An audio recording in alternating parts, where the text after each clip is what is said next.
Kurios grandinės labiau tinka nuosėdų šalinimo darbams? Trumpas atsakymas – apvali grandinė. Apvali grandinė turi daugiau dantukų, besiliečiančių su vamzdžio siena vienu metu, priešingai nei įprasta grandinė, kurios atskiros grandys smūgiuoja į vamzdžio sieną po vieną. Taigi, savaime suprantama, apvali grandinė darbą atliks daug geriau ir greičiau nei įprasta grandinė. Vis dėlto galima nuosėdas šalinti ir su įprasta grandinė, tiesiog tai užtruks ilgiau.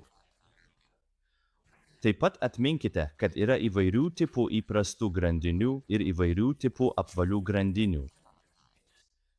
Kai kurios apvalios grandinės turi prie krašto pritvirtintus kietmetalio gabalėlius, kurie labiau skirti kietaus ir moliniams vamzdžiams, o štai ši, pavyzdžiui, labiau tinka PVC vamzdžiams, nes priekyje neturi jokių papildomų dalių.